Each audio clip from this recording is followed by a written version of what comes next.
Just one second. Yeah. Good afternoon, everyone. I'm Sanjeev Mota from BNK Securities. On behalf of BNK, I welcome all of you to another session of our fireside chat. Today, we have a very interesting company, MTAR Technologies.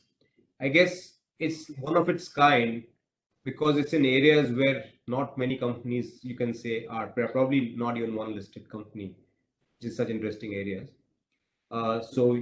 It represents space, defense, clean tech, and what else. So it's a very interesting area. We have the managing director, Mr. P. Srinivas Reddy, also part of the founding family. Welcome, sir, to this fireside chat, and thank you for giving us your valuable time. Yeah, thank you, Sanjeev. Okay. So we also have Kunal Seth, who heads our capital goods sector. And the way we'll format this is I'll start by asking you a few organizational level questions and macro questions, and then Kunal has a few questions. Anyone from participant has any questions, please post it on the chat or Q&A, and we will make sure that we ask those questions. So, sir, I just wanted to start. MTR has been around for a pretty long time. I guess it started in 70s. You joined probably I think from what I understand, 30 years ago. Just tell us a bit about this business. And in fact, what intrigues me is like you all have created such a high precision kind of business. What has been your journey? How did you get into it? No, basically, as we all know, MTR was started in 1970, primarily when sanctions were imposed in India by various countries. That's when what we call Atmanirbhar today, actually MTR was born for that, to indigenize various of these technologies. It was started by three founders way back in 1970, and a couple of them were working in HMT, Hindustan Mission Tools. And we started with the coolant channel of the nuclear reactor, which until such time was getting imported, most of it by Canada, from Canada Candu reactors. So we had to work on the coolant channel, which is the key area of a nuclear reactor, and that's how MTR was started, and we're successfully implementing those projects for Department of Atomic Energy. And then the journey started into various, as you now know, we have so many of those reactors now completely indigenized, where MTR is involved in the core of the reactors, the nuclear island. And then we moved on to space, where we rolled out a rocket engine in 1989 itself. And still it continues to be used for all the launches successfully. And then we further moved on to cryo engines, which is very sophisticated, and various other areas in space division. And we are also involved in defense in very niche areas. Then subsequently, over a period of time, the focus was more on R&D and development of various of these projects for the last 30, 40 years. 2016, then we thought that we need to move on having such core capabilities with fabulous infrastructure, which was created brick by brick over the last 30, 40 years. We seriously thought of moving into exports in a big way. And clean energy was one area which we looked at, and also the defense aerospace. And that's how the progress has been done. Synopsis, summarized way what I have told you. It's a very long story to take hours together to tell about the company, but so that's how it is. So that's how the progress has happened over the years. So how come you all kind of stuck to these niches? Because it's Atmanirbhar Part 2 has happened now, and only recently now we are seeing potential to scale up quite a bit. But given that you all were pretty good at engineering and skill, like what made you just stay there and not move into other areas? No, it's not about other areas. See, what I've explained earlier, until 2015, the primary focus on working on various developmental projects. You call it nuclear or space or defense or whatever. But subsequent to that, also what has happened is, if you look at nuclear, for example, we were working on 700 megawatts reactor, and it took us almost 10 years. But today, the government has come up with the fleet reactors of 10 reactors at one time, which never happened in the history. Yeah. So all this, what is happening today is the efforts of last 10, 15 years, which not only we uh, built the technology, but also scaled up in such a way that we can handle even 4 reactors at one time. Similarly, in space division also, the launches have gone up. Apart from this COVID period, what I have come to know now is that the launches will be back on track from March onwards. So otherwise, we were right up there in terms of the number of launches and also launching satellites for the other customers abroad through ISRO. So things are happening in the right direction based on the last 30, 40 years of effort, which, the country has done, or companies like MTR has contributed a great deal in indigenization of all these technologies. So that's what we need to really appreciate, and we are seeing the fruits of all such efforts in the past. So what changes we have done is we have moved on to exports in a big way in clean energy and defense aerospace. And that changed the whole scenario. And we continue to do that with more and more customers now. Because whoever visits MTR or looks at it, the kind of facilities we have being a one-stop show, and especially with the latest NatCap accreditation that we received, we are also moving into the big way into aerospace division itself. So all these things are the efforts and planning that has been done over the years, and especially in the last 3, 4 years, to take this company forward in a big way. Sure. So you've created as you said, you've created a fantastic platform which can now grow from here. But what has taken to build this platform? People skills in terms of R&D.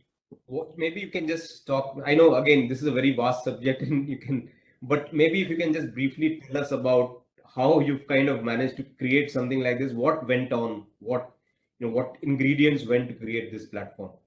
Yeah, just to be brief on that, I can go on for a long time, but see, here, any engineer can survive here if he works with a lot of passion.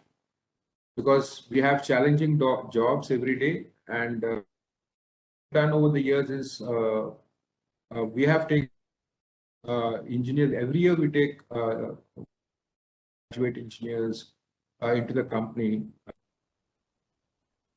But we don't go into very big colleges. We go into normal, because I strongly believe any engineer coming from any college, the IQ has to be reasonably good, and then the training process is the most critical thing on the shop floor and in the design department for them to really grow up the ladder. So we consistently make sure that the training programs are always in place, and transfer of knowledge happens across the board with proper succession planning at various levels. And we focus more on these areas. And that's how we're able to build. It's not about infrastructure, it's about building a great team to take the company forward with the lowest attrition rate that what we have. And that's what we have been doing, and we consistently do that. So any engineer who wants to join MTR, unless he's got great amount of passion, then only he'll survive here, because that's the way it is. And that's how even the selection process also is done accordingly, because we put in a lot of effort in training such engineers to ensure that they are there with this company for a very long time. So we have employees working in the company for 35, 40 years also. Right. That's how it's been without even changing any job.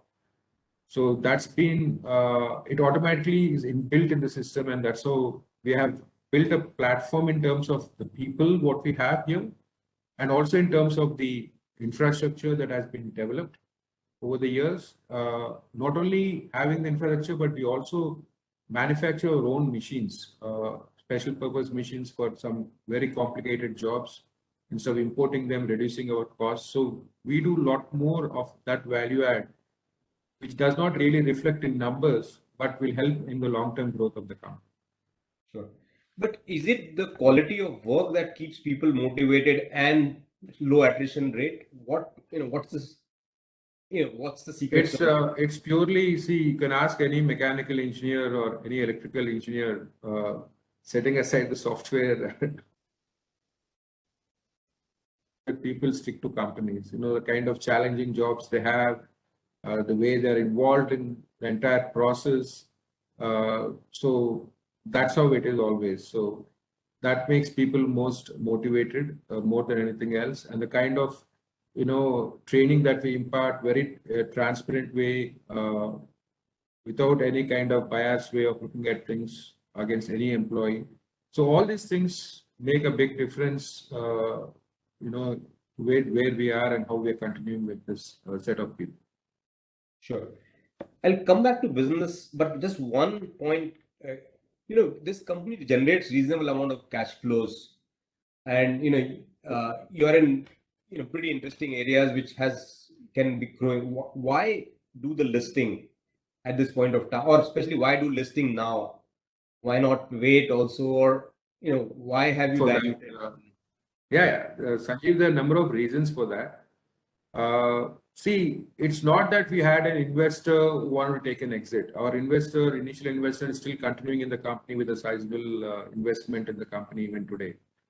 So basically, when a company is growing at a level what it is, and the way we want to take it even more aggressively in the future, one is there was a partial disinvestment by the investor. It's not that he has not disinvested, but he also holds a sizable chunk of investment even today. But also looking at the future growth and to ensure that, see, we have moved away, as you know, that this company was started by 3 founders. That means there are 3 different families involved in the business, right? So the kind of structure we have done, including our board of directors, it's majority are independent directors. In fact, the promoter directors, mine as MD, 3 of us, and 6 and 7 are outside directors. So we want to take this company not only in terms of the kind of growth opportunities we have, but also to ensure that it runs with highest amount of corporate governance, and to also probably it would help in a big deal to assist the growth in the long run. So there were a number of factors like that which we felt that time has come for this company, having known that okay, next 4-5 years to 10 years or 15-20 years, yes, there is going to be a consistent growth in this company where the shareholders would be very supportive and happy with the way things will progress. That's the time when we decided that it's the right time to list this company, looking at the future growth of the company. So number of factors went into it. Sure. And as you briefly alluded to, there are quite a few changes that you all made before listing in terms of organization structure, getting in more professional people, for example, so maybe a couple of minutes on, you can talk about that. What did you do? And again, maybe just why, what is the thought process? Can you just repeat the last sentence? I think I missed on that. So what I'm saying is you all have made some organizational level changes in the company in terms of professionalizing, changing a director structure, as you just alluded to, and so on, so that from a listing, so that from a private company to a public listed company, you made these changes. Maybe you can just talk a bit about what kind of changes and just what went behind some of those thoughts. See, the changes didn't 4 years back itself. It's not that we did it overnight for going public. It didn't happen that way. The thought process was that we ensured that there is a zero family culture in the company. That was the first goal. It has to be run in a most professional manner. When I say professional, it is in a true sense giving the credit to everyone who has an opportunity to grow up the ladder. There is no biased way of looking at anything other than that. And getting in the right people at various levels. For example, getting in the right professionals at higher levels and also at mid levels to manage the business over the last 3-4 years. All those changes we have done, and also you bring in any kind of professional other than the finance side and being a CFO and all that. At the end of the day, the kind of team we have today, over the last 3 years, we were able to gear up to that level. The selection process also was very stringent, and we got in a team which can actually adapt and move on in MTR, which is completely driven by passion. And today I find all the entire team really working passionately and also adapting to the technologies what MTR is known for.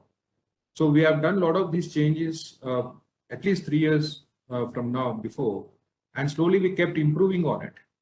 Sure. And it was not done just because we're going for an IPO, definitely not.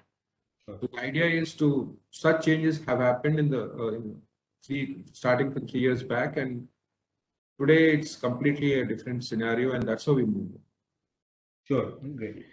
So I'll come back to individual businesses, and probably Kunal will get into that. But one business, which is the clean tech business, that relatively recent, and again you've been the pioneer in getting into that business. And so, if you can just talk about Bloom, your relationship with Bloom, how did it start? Obviously now it's a pretty large relationship in terms of your top line. So maybe you can talk about that relationship, how kind of it developed, and what do you bring on table? What does Bloom bring on table on that? See, Bloom relation started about 7-8 years back in a realistic way, about 8-9 years back or 7 years back. But they were actually looking for a company which can actually build their technology back in India. And to my knowledge, they had approached ISRO, Indian Space Research Organization, to let them know about companies which can handle their technology. That's what I came to know. And then they actually approached us, and so we looked at the whole technology, and subsequent to that, see, we are known for taking up the challenges, even in defense programs. When the great Dr. Abdul Kalam visited our factory 3-4 times, we used to take up jobs where no one else could even touch those jobs. That kind of technology and engineering we were working with. So when we looked at the Bloom technology, obviously the SOFC technology was very complicated, but we decided to take up that challenge at that point of time. And it took us almost like 3.5 years to build that technology. It didn't happen overnight. So what is very clear here is that learning curve in this engineering is very long. It doesn't happen overnight.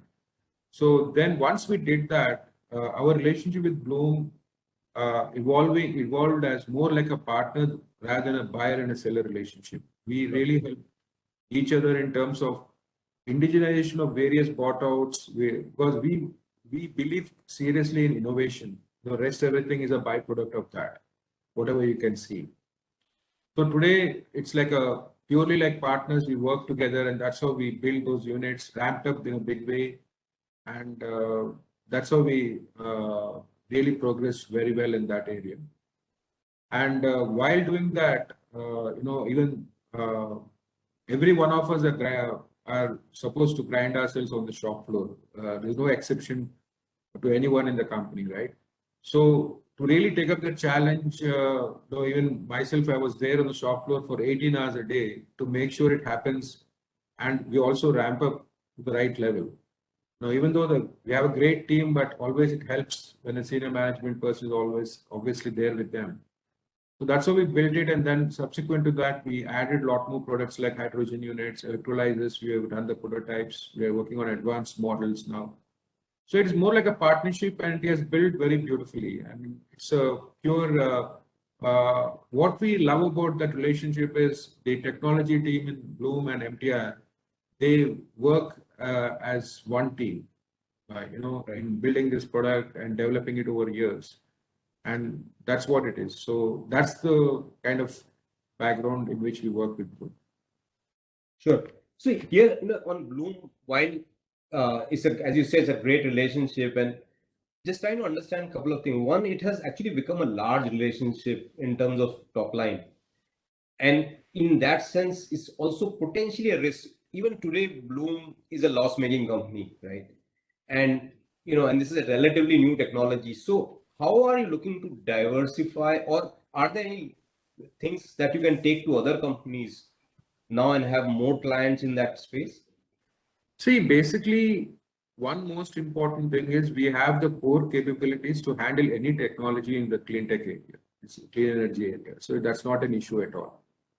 Right. So now we are known for a lot of companies. They know MTR now that we are capable of doing it for them. So we are obviously looking at a lot of customers. We are in discussions with a lot of them to improve the customer base even more and more in clean energy, which we are doing that. So I don't believe that there is any risk in this approach. Having Bloom as one customer, Bloom is not our only customer. We have other exports in different segments, and plus in clean energy also. I'm not able to disclose it right now, but we have customers approaching us to work with them. But each technology, the basis for the whole thing is the same. Right. Over the years, whether it is PEM technology or SOFC or whatever it is. So strictly is that we keep everyone's technology independent and confidential based on the agreements what we sign, and we don't have any exclusivity with anyone. So we are free to work with any customer, but we need to maintain the confidentiality clauses. That's all we do. So yes, customers we are approaching it here, and we are in discussions, not only other sectors in which we are working right. So our focus is to improve the customer base more and more. So I don't see that, and we have done that in the past. We continue to do that even now. So I don't see that as a risk at all. But within Bloom, I guess Bloom is also going to different countries now. I think they're going to Korea, and also within Bloom, is there potential to increase wallet share?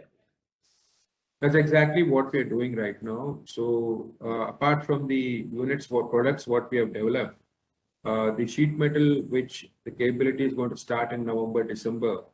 So Bloom has already discussed with us to where we can increase our wallet share in the sheet metal area for Bloom. So that's another major incremental revenues that we will get from Bloom over the next 6 months to 1 year. So we are doing that. So that obviously is not only Bloom, but also the ISRO areas and nuclear areas, specialized fabrication. All these areas will be able to increase our wallet share with the new capabilities that we're adding by end of this year. Sure. So, and moving on to the other businesses, one thing on you also have, and I'm focusing more on exports right now, because I guess Indian opportunity is relatively known. I know ISRO has a program, or DRDO has its own program, and do that. But in terms of, you also supply to some of these Israeli companies, right? What is the opportunity there? Right now, it seems pretty small, looks like, but what can it scale up to? Are these like pretty big opportunities? No, the opportunity is very big. See, we have started working with Rafael and Elbit. And now with the NADCAP accreditation, what we have received, we can start working with IAA also, Israeli Aerospace Industries also. So the kind of business that we can do and the facilities that we have, we should have probably done a lot better with these customers over the last 1 year, 1.5 years. But because of COVID, the travel from their side or our side has been restricted. But we have started now getting new projects where the first articles are under preparation. We're also, the other projects, what we have done would also be repeated again. So that's going to grow quite a bit. So that we are very positive about that, because it's a matter of time that's also going to grow quite a bit. And it's not only that, there are a lot of other MNCs also have approached us in similar segments. So first articles are being done right now, and we're working towards that. So you'll see a lot more customers being added within various sectors, but also you would see an increased wallet share also happening simultaneously over the next 6 months to 1 year. So that's the kind of vision in which we are moving ahead. Sure. So I'll ask you my last question, and then Kunal can ask about individual businesses and so on. In terms of capital allocation, a couple of things you all have made statement. One is that you would even look at organic and inorganic opportunity. The second thing is, in terms of dividend payout, there was a statement that it would be like restricted to 35% of net profit. Now, whether that's an upper limit, or or it can go to between 0 and 35, or whatever, that was not very clear. So maybe you can talk about that a bit, that what are what's the thought process?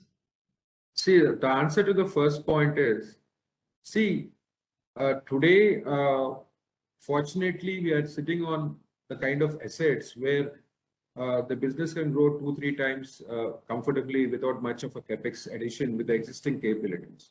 Right. Second is the new capabilities, what we're adding, obviously that's a new capex that's already factored for. We all know about that.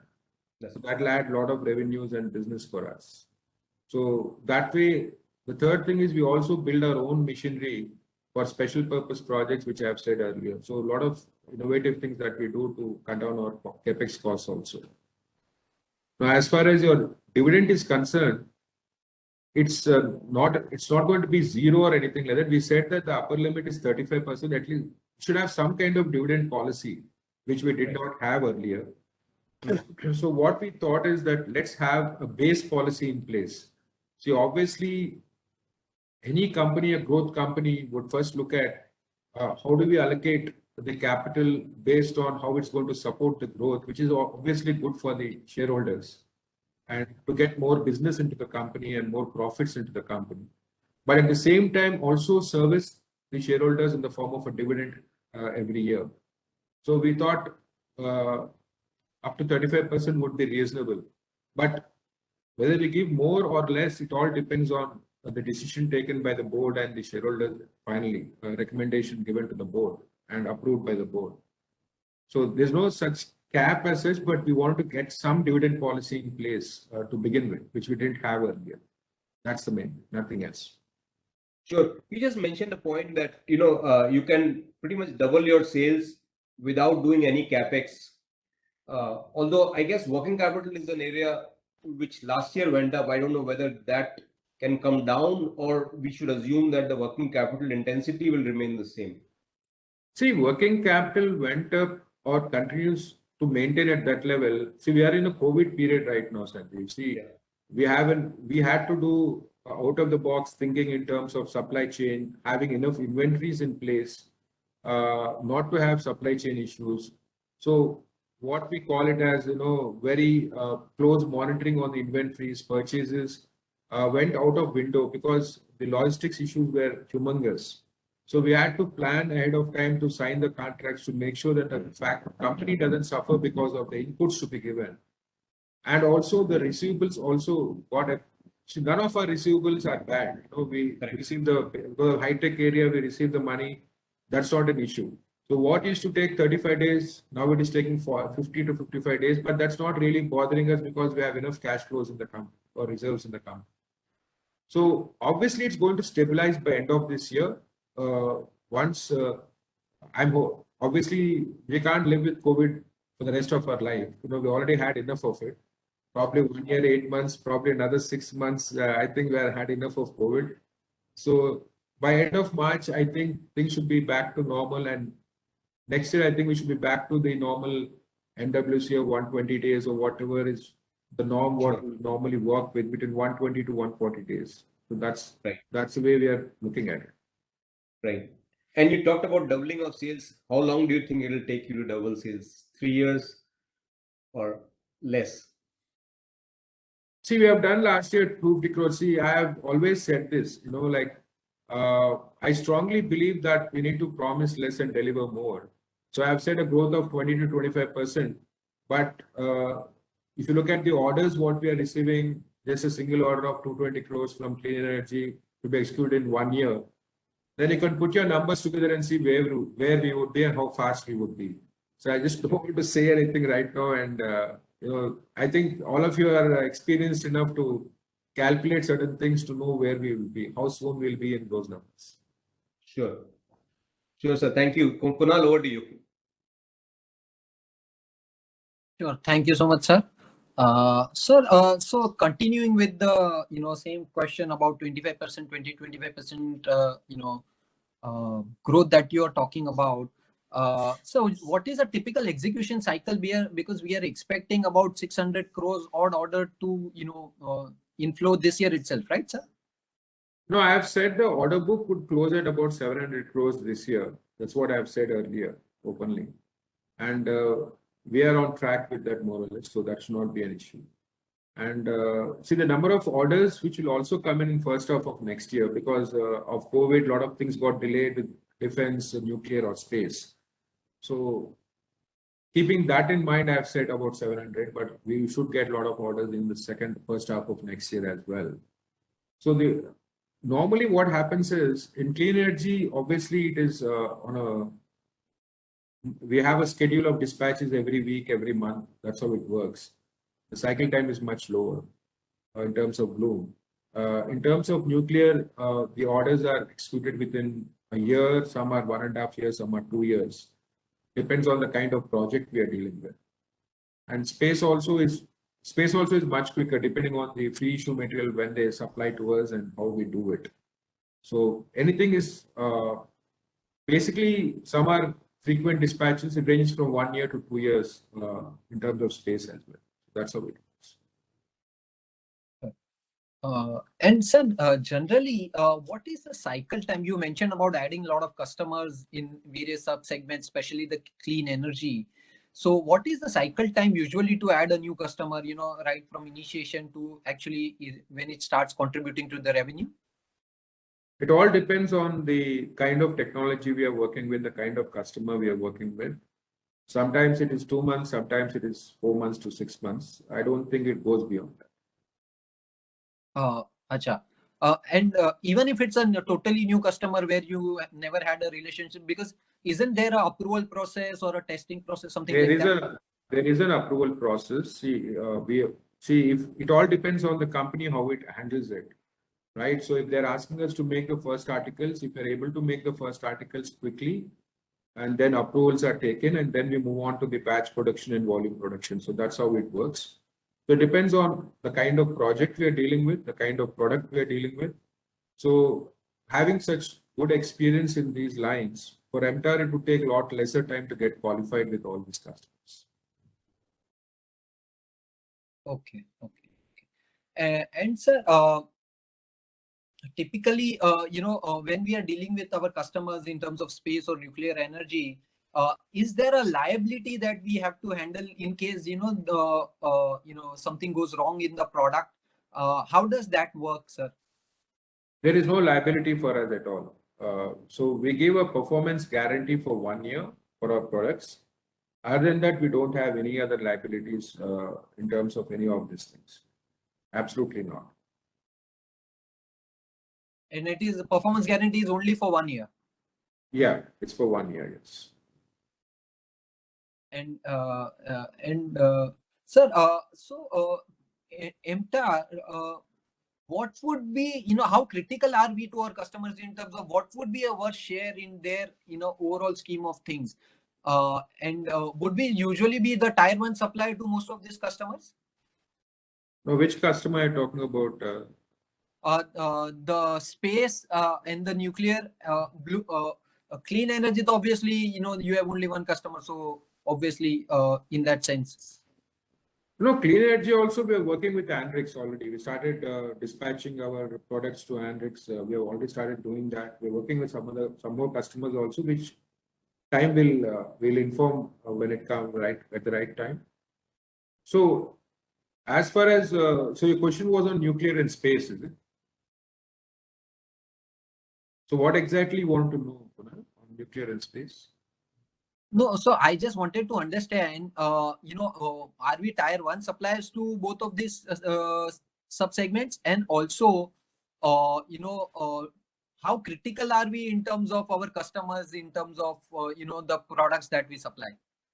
See, nuclear and space, we're already tier 1 suppliers, obviously, right? We are supplying, when you're supplying rocket engines and cryo engines, we have to be a tier 1 supplier. We are one of the top suppliers for space and as well as nuclear, because nuclear, we actually involve in the core area of the reactor, what we call it as a nuclear island. That's where the whole operations happen. That's the most critical part of the reactor.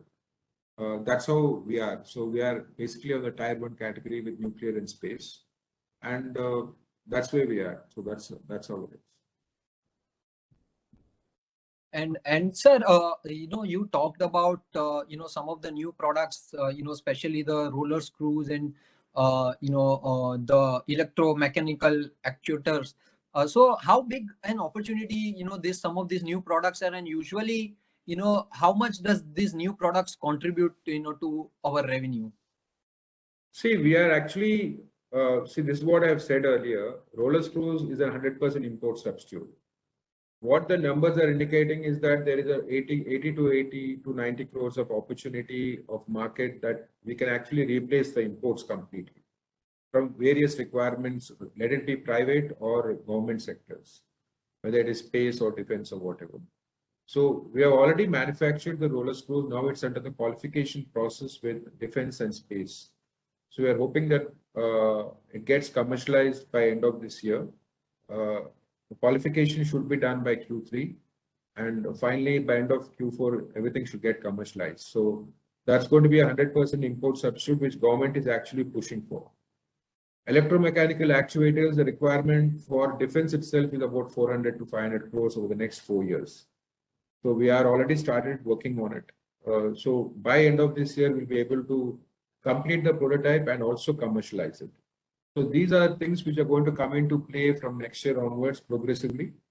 And then over the next 2 years, you would see a real ramp up happening in those kind of numbers over the next 2-3 years. So this is where our R&D comes into play, and also the commercial team, where we look at products which we can indigenize and also have good commercial sense attached to it. So that's what we have been identifying such areas like that, where we can make a big difference, not only in terms of the Atmanirbhar program, but also in terms of making commercial sense to the company in the long run. So those two things are taken as key factors in identifying such areas, and we continue to do so in various other products also now. So that's what we are working on. Sure.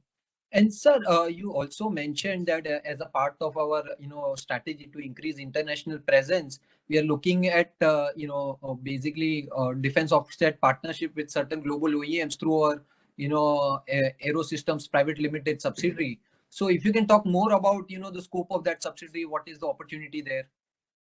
See, we have a subsidiary called Magnetar Systems, where it's primarily designed to 100% subsidiary, where it's primarily designed to be a Indian offset partner for major defense contracts with Government of India. It can be a G2G also, obviously, right?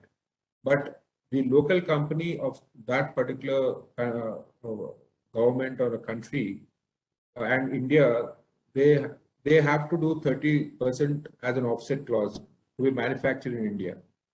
So in that context, we are working towards that to be for new projects to be some kind of a IOP. IOP is an Indian offset partner with such companies where we get majority of the business. Important thing is whether the company is able to adapt to the technology. See, what they're failing to understand is very few companies in India can get qualified to be an IOP, to actually manufacture that kind of technology as part of their contract.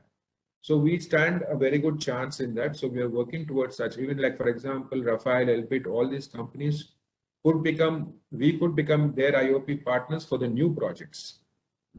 So while they submit a tender to the government, that's what they need to do.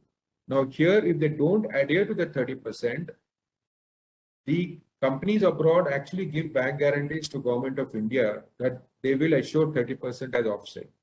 So it is very clear that it's a great opportunity, especially with Atmanirbhar, the focus is more on that. So let's hope that such projects come our way, and we are working towards that, and we'll be able to take it forward in a big way. Sure. Sir, and in our all three businesses, if you can give us some sense of what is the competitive landscape like, who are our key competitors? See, our competitors are more or less the same. See, this is a very high-tech area. So we have, as I said, Godrej and L&T are our competitors, but in some areas we don't have competition at all. We have developed the products and projects on exclusive basis. But our primary competitors are Godrej and L&T. Acha. In most of the areas. Yes. Okay. And sir, my next question is on working capital. So typically, out of the three businesses, which is the most working capital intensive business? Is there a real difference where any one business is more working capital intensive, or out of the three businesses, which is a higher ROCE business? See, it depends on the project, Kunal. if you look at long cycle projects in nuclear, like let's say I'm making a fueling machine head. To start with, they gave orders for 6 machines to build the inventory and to make the components and to assemble it. For the first engine, probably it might take 1.5 years. But after that, every engine is rolled out every 2 months. So such projects, it is a little bit higher, but that is captured in the costing itself overall.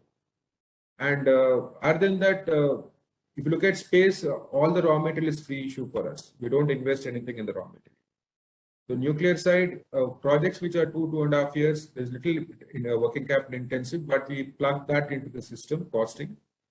And secondly, we are also protected by the price escalation clause, which we have up to 20% for nuclear. So that protects us even further. So I don't see much, especially in exports, it's a lot more easier because the once you ramp up your production, the dispatches happen every week. So it's like a continuous product what you make, just like for example in clean energy segment as well. So that's how it is. But what I'm looking at is different. For the first time when they ordered the fleet reactors, which never happened before, now I'll be able to take up 2 reactors or three reactors at one time. So it becomes a lot more efficient and much better in terms of capturing better margins also, because you have more reactors in play rather than having 1 or 2 in the system. So that's what we are looking at, and that's how we are more positive on having such fleet reactors coming into play over the next 2-3 years. And what would be our capex requirements, sir, over the next 3 years? We don't have much requirement over the next 2 years, except for the existing capabilities which I have said. Hardly a few bottleneck areas we might look at it, but any new product that we want to come up with, new area, probably for that we might look at it. Other than that, I don't think we need much of it. And sir, is how difficult was it to develop our vendor base? Because usually that is one of the challenges that we keep hearing, especially on the precision engineering side. And do you think really developing a high quality vendor base is a challenge? No, I don't think it's a challenge. It all depends on how you plan it and how you take it forward. I don't think it's. But you are able to get the kind of suppliers that you usually look for in terms of quality. Yeah, we have a stringent quality control process for the inputs to be given to the factory. So there's a quality approved plan, QAP is in place, everything is in place, and every inputs, raw material, everything is checked properly before it is sent out. Because obviously you're dealing with nuclear, space, defense key areas. So obviously every area there is a process by itself where everything is checked thoroughly and then only it is approved for shipping release. So we have all the systems in place much ahead of time. Sure. And sir, if I remember, I think during the IPO, I think we were talking about 40-50% kind of growth, which we have moderated to 20-25%. Any particular reason for it, or it's more COVID-led? No, it's not like I have been maintaining 20-25%. But see, I strongly believe, I don't know, in IPO also, we mentioned various opportunities. We didn't specifically say that we'll do 40-50% or whatever. But I've been maintaining a 20-25% growth rate, which I strongly feel that's the consistent way of growing in a company. But I also strongly believe that we promise less and deliver more. So whatever I'm trying to say is important thing is that what we promise that we need to deliver. So obviously our performances are we're working towards much better targets. But what I have assured personally is that as a company, representing a company, is that a 20-25% growth will happen on a consistent basis, year on year. Sure. And sir, usually for a geographic expansion, do we need any inorganic opportunity? It's more of an organic process. It's not about geography. It's about strategy. It's about additional capabilities. So we are very cautious and careful in that. For example, if you want to be electromechanical capability, like you want to acquire an electronics company or whatever, when a good opportunity comes, probably 6 months down the line or whatever, where it adds a lot of value to MTR and strategically it makes sense, we would look at such inorganic opportunities going forward. So it'll always be as one of our goals to see what best we can do in order to acquire or whatever. Provided it falls strategically, we feel it is strategically right to do it in terms of adding our capabilities and in terms of the future growth for the company. So let's see how it goes in the future. Sure, sure. That was it from my side. Sanjeev, sir? Yeah, so Do you- I'll just come back to a couple of points that I wanted to raise.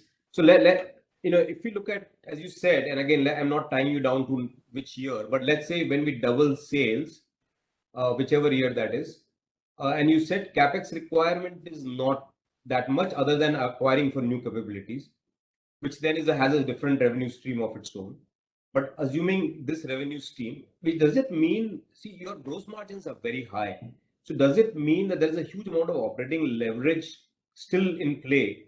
So your margins will actually go up if when you reach that double the sales. No, the last bit I missed because I think you froze there. No, what I'm saying is, would you, when you double sales, given that the capex requirement is, your capacity utilization is pretty low right now, as you, I think in the annual report you've said some 50%. That's right. So, is there a huge operating leverage in the system so that your margins actually will go up quite a bit when you double sales? No, margins would definitely improve, right? So we have, see, what we have done is we have the manpower, the team in place. Sometimes we have it ahead of time. We don't wait for things to happen. So all that is captured ahead of time. Yes, we have a lot of leverage there. Margin should improve. But I don't want to comment on that right now, but yes, there is a good opportunity for margins to improve because we already have everything in place today, and the more we do, our bottom line would also improve in a much better way. Right. And within the businesses, let's say 3 areas that you describe in your annual, the way you break your business into 3 areas. As Kunal said, one was on the working capital, but on the margin side also, is there a difference? So it's like There is not much of a difference in the margins, but in the case of space, because all the assets are fungible across all units. right. So only in the case of space, probably 3-4 percentage points here and there, because raw material is a free issue there. Right. And basically, we're doing a lot of key products for space division, which are more or less very specific in nature, like rocket engines, cryo engines, and all that. Other than the margins across the board are more or less similar. Sure. And if we were to look at growth driver, and let's stick with the 20-25% that you've talked about, which part of the business will be the bigger driver, you think? See, the clean energy is really galloping. There's no second thought about it. But nuclear would really do well based on the new orders, fleet reactors, and all that stuff. But what we are also looking at is serious growth driver is going to be defense, especially in exports and also in aerospace divisions. But that's exactly what I'm trying to say, that fortunately every segment is going to be a good growth driver for the company over the years. And that's the kind of platform we have set, and that's where we are today, fortunately. Right. So I would see all these segments doing pretty well over the next 3-4 years. Absolutely. There's no second thought about it. But personally, where do you put in your energy the most? Which part of the business? I would put energy the most in innovation, Sunny. Rest everything is a byproduct of it. Right. But as you said, innovation probably is happening much more on the clean energy side. So it happens in every area. Like for example, roller screws or electromechanical actuators. Every area it happens. It has to happen in every area. It's not in one area. So my focus is mainly on that, and obviously the strategy for the company and how to do certain things right to take it forward in a much better way. Mhm. So that's the key thing in which I work on. Right. So again, as you said, capabilities is something that you're working on. And let's take a 5-year view on this company. Are there, what kind of new capabilities you think you would look at to get into? See, for us, as engineers, our vision is, and I've seen it as a child. In 1989, we rolled out a rocket engine. So probably 4 years, 5 years from now, we want to roll out a launch vehicle, SSLV, small satellite launch vehicle, where 80% of the market is that. So we started doing our basic paperwork on that. So we're already manufacturing a lot of stuff for that for ISRO. So ISRO itself is launching SSLVs, 4 of them over the next 1 year.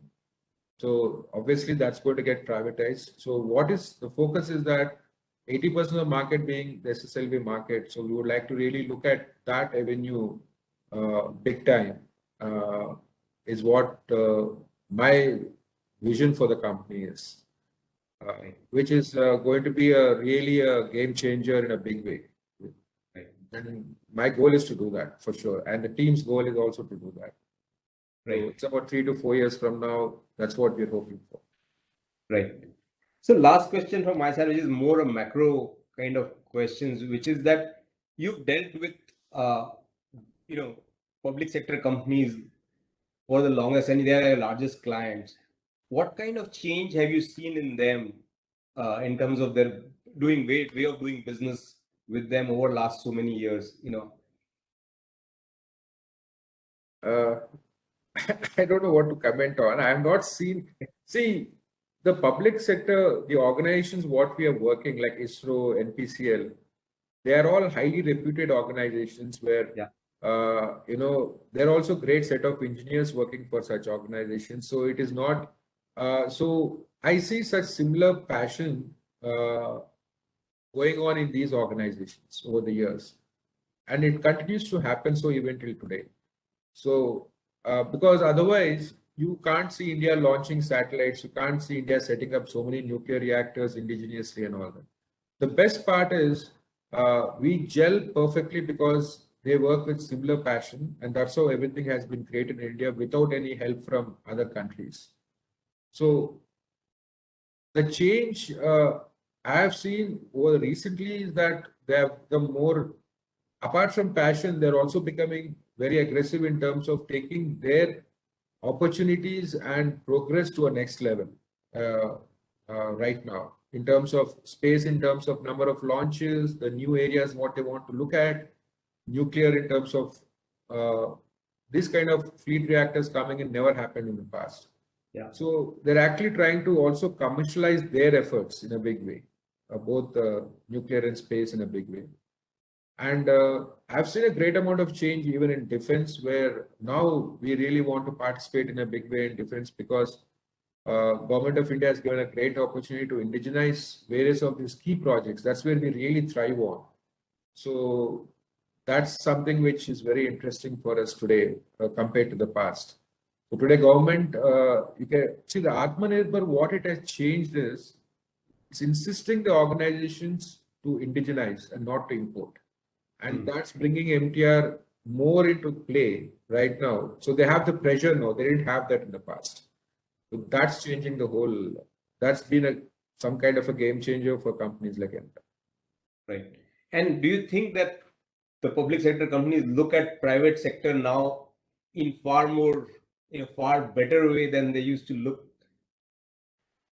See, that's what I told you. None of these organizations like ISRO, NPCL, HAL, these are all different kind of companies. They're independent companies managed independently, I guess, under directly by the PMO office. But they are not like, I don't compare them to the other public sector companies. Right. These are completely different kind of companies. So I don't have much experience in interacting with the other kind of public sector companies, but I have no issues to work with these companies. They're brilliant actually. Right. Great. Great, sir. Thank you. And anything that you want to kind of highlight about the company that we have missed? Anything that you want to give as a message? No, there's nothing. See, end of the day, MTAR is a company which has been built brick by brick over 50 years. It's an engineering company, but we are here to, we have, as you said, to begin with, you said this company, why you have listed it. We had a purpose for it, and we knew what the growth is going to be, and that's the main reason. So, I think we are right on track, and we are right up there. So, we're pretty happy in where the kind of position we are in today. Sure, sir. So thank you very much for your time and wish you all the very best for the journey and not just doubling but many more doubles. Thank you, Sanjeev. Thank you, Kunal. Thank you. Thank you so much. Pleasure, sir. Thank you, Kunal.